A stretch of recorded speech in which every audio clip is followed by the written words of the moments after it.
Actually nggak, sebenarnya gue penasaran sih, yang perdukunan emangnya lagi hit Iya, ya? lagi. Karena apa ya? Viral. Karena karena sekarang itu ada beberapa perdukunan gitu yang ada salah satu orang namanya. I'll be honest. Minggu lalu gue banyak banget minum Pocari Sweat, bukan karena lari, karena gue kena tifus. Jadi actually ini mungkin gak banyak yang tahu ya.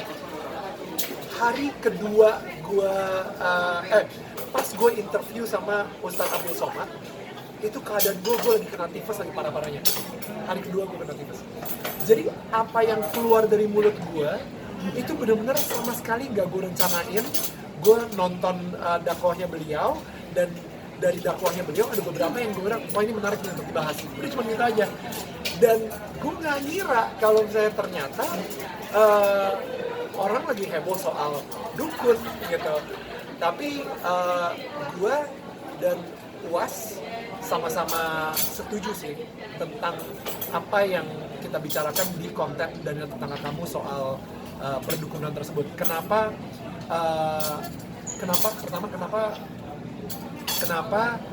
banyak banget orang Indonesia bukan berserah sama Tuhan tapi lebih berserah sama dukun, bukan mempercayai Tuhan tapi lebih mempercayai dukun. Dan gue pengen membuat orang sadar gitu bahwa kenapa nggak kita bergantung sama Tuhan dan kasih sayangnya Tuhan daripada kita bergantung sama manusia yang mungkin tidak menggunakan kuasa dari Tuhan. Jadi ya itu sih kalau misalnya dari kacamata gue gitu ya. Dan UAS sendiri lebih frontal, saudara sekalian ya. Dia bilang kayak dukun ditangkap aja semuanya. Wow, bahaya itu UAS. Tapi ya udah, kalau misalnya udah ngomong deh, gak ada yang komplain kayaknya. Kayak gitu. Lu memutuskan untuk dijadikan, padahal UAS sendiri tidak apa-apa kalau mau dipotong aja. Ya. Ya. Karena itu tadi ya, karena pengen biar orang pada tahu gitu. Karena gue pengen orang kita ini gini deh. Kita ini negara Pancasila.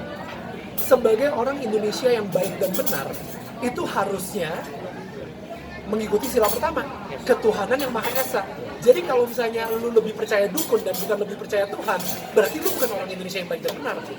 Lu harus percaya banget dan bergantung sama Tuhan, karena sila pertama kita ketuhanan yang Maha Esa. Jadi untuk menjadi orang Indonesia, ya sudah seharusnya dan sepantasnya percaya sama Tuhan yang Maha Esa.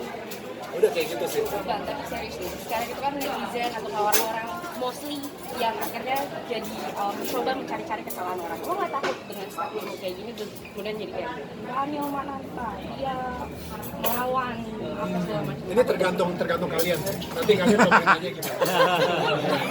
Jangan dilihat Ya aja. kan ya. Apakah kalian nanti akan baik sama gua atau nanti nggak taunya ini ada yang sponsorin dukun di sini. Gue juga nggak tahu deh. Tapi intinya sih gue ngerasa apa yang gue omongin, apa yang gue lakuin itu sebisa mungkin selalu membawa kedamaian dan cinta kasih dan sukacita ke orang. Jadi kalau misalnya, tapi again nggak semua orang bisa nggak semua orang akan setuju. Ya itulah hidup gitu kan. Ya ada orang yang suka menduren, ada orang yang nggak suka menduren. Ya udahlah.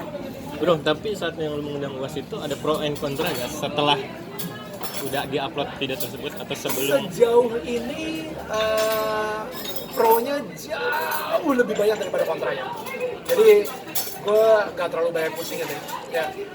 Dan gue ternyata kemarin gue sempat nanya sama orangnya UAS gitu ya, gue bilang apakah ini pertama kalinya UAS mau terbuka ngobrol sama orang Nasrani?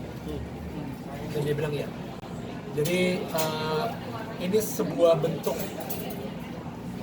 mungkin gue di sini pengen bilang inilah cara bertetangga yang baik.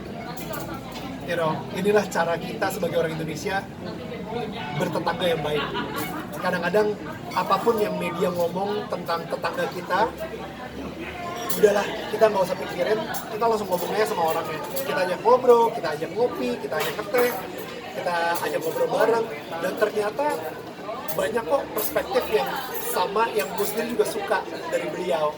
Dan ternyata ketika kita fokuskan sama kesamaan kita, gue jadi lebih sayang sih. Dan gue nggak terlalu pusingin perbedaan-perbedaan kita, karena gue lebih sayang sama kesamaan-kesamaan yang kita punya, kayak gitu sih. Tapi saat mau mengundang UAS itu kan dari sekian banyak kan banyak ustadz bro, dan apa kepikiran lu yang gue mengundang UAS? Kenapa harus UAS? Iya, dari sekian banyak ustadz. Gue juga nggak tahu. Tiba-tiba ya hati gue tergerak untuk mengundang UAS, dan beliau sendiri juga mau, kayak gitu. Berarti yang kayak stigma yang orang dikit mas, yang stigma UAS begini pas lu ajak undang itu, lu kayak merasa tidak seperti yang orang bayangkan, lu sendiri diterima dan ya obrolannya enak gitu ya. Ya, maksudnya lu bisa ngeliat di nonton langsung aja gitu. Ketika lu nonton langsung, I think lu sendiri yang bisa menghakimi itu sih. Apakah dia real atau enggak, apakah obrolannya enak atau enggak, atau dipaksa atau enggak, atau emang bener kita cair banget dan kita enjoy dialog kita gitu. So itu tergantung dari lo. Nanti lu selalu bisa di komentar juga gitu. Sejauh ini gue ngeliat netizen sangat menghormati banget gue untuk ngobrol dengan UAS gitu. Gue mempunyai prinsip seperti ini. Cowok sama cewek sahabatan, suka nonton bareng, suka makan bareng, suka ngobrol bareng, suka teleponan bareng. Menurut lu mereka sahabatan atau pacaran? Sahabatan. Tapi orang-orang sekitarnya bilang, wah ini pasti pacaran, nggak mungkin lah. Nggak ada tuh cowok sama cewek bisa temenan bareng, habis itu nggak pacaran, ya kan? Ngomongnya kayak gitu kan. Nasrani ketemu Ustadz. Wah tuh Nasrani pasti mualaf tuh. Gak mungkin dia ketemu, ya kan? Ya udahlah, itu anggapan orang gitu. Sekarang ini kan kalau soal masalah keyakinan, soal masalah masalah gue dengan keyakinan gue, itu basically gue sama Tuhan, kayak gitu. Itu urusan gue sama Tuhan. Jadi netizen boleh berbicara dan ngobrol dan lain-lain gitu, dan gue sendiri juga sangat menghormati mereka juga, and ya udah, I love it, gitu aja.